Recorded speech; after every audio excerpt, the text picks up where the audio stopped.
And ito naman guys, angel number 1010. I-check nyo yung ibig sabihin yan. Baka may additional na mensahe sa inyo ang inyong mga anghel gabay. Pero ito ay abundance guys. Abundance ka na sa love and happiness. Abundant ka pa. Abundant pala. Abundant ka na sa love and happiness. Abundant ka pa sa kaperahan. No? So this is financial stability and security. So for some of you, kung wala man kayong mga problema sa relasyon guys, no? And walang problema sa pera yung iba sa inyo. Talagang combo ng abundance ito. Guys, combo ng abundance. Abundance sa love and abundance sa pera.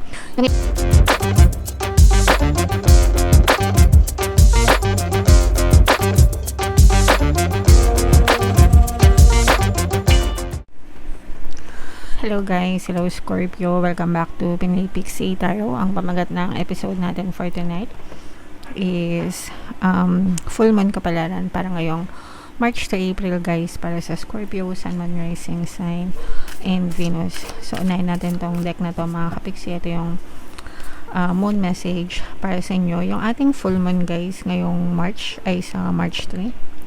And yung next na full moon naman natin ay sa April 1 mga kapixie. So, ang reading na to ay para sa period na yan. And yung ating pamagat ng ating full moon ay worm moon. Isa din siyang blood moon mga kapixie. And total lunar eclipse, no? Yung ating full moon ngayon. So, mapapansin nyo na ma-orange-orange yung ating buwan. Napakalakas na cosmic energy mga kapixie. So ito yung ating moon message para sa inyo. You're very close to achieving your goal. Ibig sabihin guys, malapit na malapit nyo nang maabot yung goals nyo, yung dreams nyo, yung desires nyo. Pero syempre guys, depende pa rin yan sa inyo. Syempre iba-iba naman kayo ng energy, no? The more na nagfo-focus kayo guys, the more na mas mabilis nagmamanifest yung mga desires nyo. Kasi kapag nagfo-focus kayo, yung attention nyo, yung energy nyo, nagfo-flow doon. So, kapag nagfo-flow doon yung energy nyo, mas mabilis talaga yung manifestation. Pero kung kayo ay nega, kung kayo ay distracted, hindi nagfo-focus, syempre matatagalan yun, mga kapixie. No? So, focus lang guys. Attune to the moon, I know that I'm on the right track. Okay? So, i-comment nyo na rin yan sa baba, guys. I know that I'm on the right track. So, nasa tamang direksyon kayo ng buhay nyo, guys. Lalo na kung positive naman kayo and you're doing everything, mga kapixie. Tuloy-tuloy nyo lang yan, guys. Now is a good time to review your plans. Eksaktong-sakto kasi nasa first quarter pa lang tayo ng 2026 and actually kakapasok pa lang ng lunar New Year, diba? So, yeah, bagong taon pa lang halos. So, reviewin nyo yung mga plano nyo for 2026, guys. Make sure na yung mga plans nyo, yung mga ginagawa nyo is naka-align dun sa plans nyo, guys. Keep the momentum going as you move forward towards your dreams. Dapat mas, pag sinabing momentum going, mas nai-inspire kayo, mas motivated kayo, mas sinisipag kayo, no? Para mas nabubuhos talaga yung energy nyo, guys. Stay focused. Yan yung number 1 rule, guys, no? Stay focused. Kailangan talaga focus hanggang sa mag-manifest siya. And it's a good time to start a new project. Kung meron kayo mga bagong projects na gusto nyong gawin, mga bagong gusto nyong i-manifest or i-carry out, just do it mga kapixie.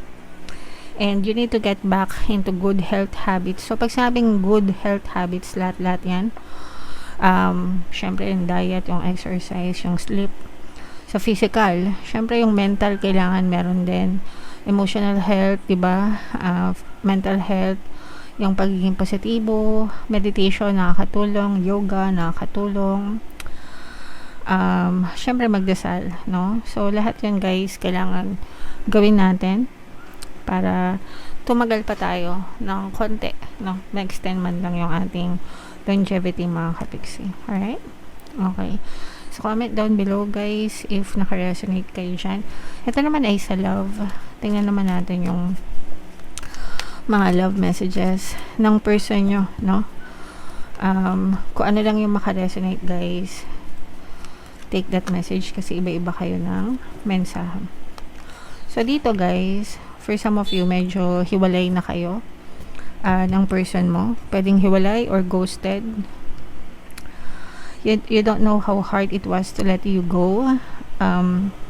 Ibig sabihin, binitawan ka na itong person mo, pero hirap na hirap siya. Pwedeng nahirapan siya dun sa proseso ng pag-let go, and at the same time, nahihirapan pa rin siya until now. Kasi maraming bagay na nagpapaalala sa kanya tungkol sa iyo, tungkol sa inyo. Mga maraming memories. So many things remind me of you, sabi niya. Kaya nahirapan siyang i-let go ka. Pero hindi na siya available, mga kapiksi. So, it's either hindi na siya available kasi pwedeng in a relationship na siya ngayon, o kaya naman ayaw na niya, no? Ayaw lang niya na maging available sa'yo. Parang ganon. So, yung iba na naman dyan magko-comment, kung ayaw niya, mas lalong ayoko. Kabisado ko na kayo guys no? Bala kayo dyan. So, yeah. Kung ayaw niya, edi wag, diba? So, yeah. Comment down below if naka-resonate kayo dyan, Scorpio. So, shuffle natin to guys. Hanapin natin yung energy nyo at saka yung energy ng moon. Habang sinashuffle ko to mga kapiksi, panoorin nyo muna yung video natin regarding sa ating paano mag-manifest ng abundance video course. Kapiksi, sawa ka na ba sa mga struggles at hirap sa buhay mo? Masipag ka ba at masikap sa buhay ngunit hindi ka pa rin umaasenso? Ilang beses ka na bang nag-attempt mag-negosyo at mag-invest pero palagi ka pa rin nalulugi? Sa pagkakataon na ito ay maaaring may subconscious beliefs ka na nagiging balakid sa iyong pag-unlad at pagyaman. Introducing, paano mag-manifest ng abundance video course. Dito ay matututunan mong ma-overcome ang mga balakid mo para tuluyan ka ng umunlad, umasenso, sumagana, maging matagumpay, successful at maswerte sa iyong kabuhayan, pera, trabaho, negosyo, salapi at kaperahan ng bonggang-bongga. Dali, mag-send na ng email sa pinoypixitarot@gmail.com at simulan na ang iyong pagyaman ngayon. Alright, so sa lahat ng gusto mag-avail ng course guys, meron tayong paano mag-manifest ng abundance video course, paano mawala ang third party, at magkaroon ng harmonious na relationship, paano pabalikin si ex vice breakup. Sa mga interesado guys, mag-send lang kayo ng email sa pinoypixitarot@gmail.com. And sa mga naghahanap ng pampaswerte guys, meron tayong money shaker jars, tsaka itong mga pampaswerte bracelet guys. Ito yung ating WhatsApp number. I-chat nyo lang ako dyan, ilalagay ko dun sa comment at tsaka sa description guys. So, this is both positive and negative mga kapiksi. Unahin muna natin yung negative guys, no? Kasi for some of you, medyo nai-stress kayo. Merong fire sign dito guys, tsaka earth sign. So, sorry, air sign. Aquarius, Gemini, Libra, at tsaka earth signs, Capricorn, Taurus, Virgo. So, for some of you, pwedeng may ganyang element kayo sa inyong natal chart, or you may be dealing with other people na may ganyan sa kanilang natal chart. Ito guys, nakikita natin na may nagpapastress sa inyo, or you're dealing with some kind of stress or depression din guys. Yung iba pwedeng nade-depress kayo, meron kayong pinagdadaanan na hindi maganda, pwedeng sa relationship din ito guys, no? Especially kung recent lang itong pagka-breakup nyo ng inyong person guys, o kaya naman kung hindi naman kayo nag-break pero pwedeng stressful yung person mo, or pwedeng sa love ito, pwede rin na sa trabaho guys, especially kung meron kayong katrabaho na bully, or yung mga micromanager guys. Kung yung meron kasing ibang amo na micromanager, parang lahat na lang tinitingnan, lahat na lang ng ginagawa mo pinapansin, tinitingnan, binubusisi, no? Tsaka yung iba baka stricto yung mga amo nyo, mga kapiksi. So, pero wala naman kayo magawa, lalo na kung may kontrata kayo, lalo na kung mga OFW guys. At saka yung iba parang medyo nabubuli ng racism, no? Yung mga racist guys, no? Maraming ganyan na mga employer. So, medyo teasing nyo na lang kung may mga kontrata kayo. Meron tayong subliminal guys, no? Pampabait ng boss and mga kasamaan sa trabaho. Ginawa ko talaga yun guys para sa mga OFW natin na kapiksi, kasi marami kayong OFW guys, and maraming sa inyong nagsasuffer, and marami na rin sumakses dyan kasi yung mga amo nila bumabait talaga, no? So pakinggan nyo yun if ever man na naka-resonate kayo dyan mga kapiksi. And ito naman guys, angel number 1010, i-check nyo yung ibig sabihin yan. baka may additional na mensahe sa inyo ang inyong mga anghel gabay. Pero ito'y abundance, guys. Abundance ka na sa love and happiness. Abundant ka pa. Abundant ka na sa love and happiness. Abundant ka pa sa kaperahan. No? So, this is financial stability and security. So, for some of you, kung wala man kayo mga problema sa relasyon, guys, no? And walang problema sa pera yung iba sa inyo. Talagang combo ng abundance ito. Guys, combo ng abundance. Abundance sa love and abundance sa pera. Yung iba naman, ito yung abundance sa pagmamahal sa paligid, hindi lang sa specific person. Pwedeng sablay kayo pagdating sa romantic relationship. Pero pagdating naman sa love ng family, friends, neighbors, community, doon naman kayo sagana sa pag-ibig, guys, no? So wag kayong tampo or wag nyong i-belittle yung sarili nyo kung yung iba sa inyo hindi kayo sinuswerte sa love life or wala kayong love life. Kasi merong iba, guys, may love life nga sila pero hindi naman sila masaya, di ba? May love life nga sila, sakit naman ng ulo nila yung jowa nila. So diba, sometimes mas masasabi mo na swerte ka pa kung single ka. At least wala kang sakit ng ulo. So, yung iba sa inyo ganun. And eto, no, guys, again, this is abundance of money.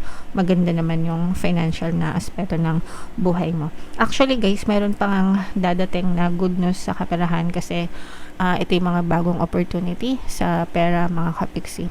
So, pwedeng trabaho, negosyo, investment, side hustle, no, mga gimmick, racket, ganyan, anything na pwedeng pagkakitaan, guys, makakadagdag pa yan sa abundance nyo, guys. Okay? Alright.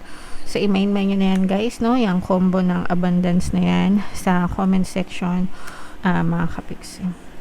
So, these are endings and new beginnings, mga kapiksi. So, may magtatapos na isang chapter ng buhay mo, pero magkakaroon din ng panibagong simula na chapter ng buhay nyo. Sometimes ito ay nagkakaroon ng divine intervention, no? Ibig sabihin, naikaalam yung mga spirits para alisin yung mga toxic na tao, bagay, sitwasyon sa buhay mo para makapagsimula ka ng panibagong chapter na deserve nyo, guys. Okay? And eto, guys, this is yung mga frustrations nyo, meron kayong mga negative na yung iba may pinagsisisihan kayo, especially yung mga naging stagnant sa buhay, mga kapiksi. Parang kung na-stuck kayo sa buhay and feeling nyo naging stagnant yung buhay nyo, parang pinagsisisihan nyo, nanghihinayang kayo sa mga oras na hindi kayo kumilos, no? So, okay lang yun, guys.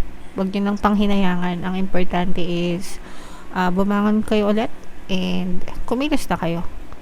Huwag nyo nang patagalin pa yung pagkatamad ng iba sa inyo. Hindi ko sinasabing tamad kayo, guys. Yung iba lang siguro. Huwag nyo nang panghinayangan. Ang importante is kumilos ulit kayo, guys. Okay? Alright. So, yeah. Comment down below, Scorpio, if feeling nyo naka-resonate kayo dyan. Ito yung ating, i-mind nyo yung mga magaganda dito, guys, especially yung combo na abundance, mga kapiksi. So, ito yung ating 2026 kapalaran. Ito naman yung ating success stories ng paano mag-manifest ng abundance video course. Ito yung video natin, guys, about Money Shaker Jars. Panoorin nyo na. Thank you for liking, sharing, and subscribing. See you next time. I love you all. Have a nice day. Bye-bye.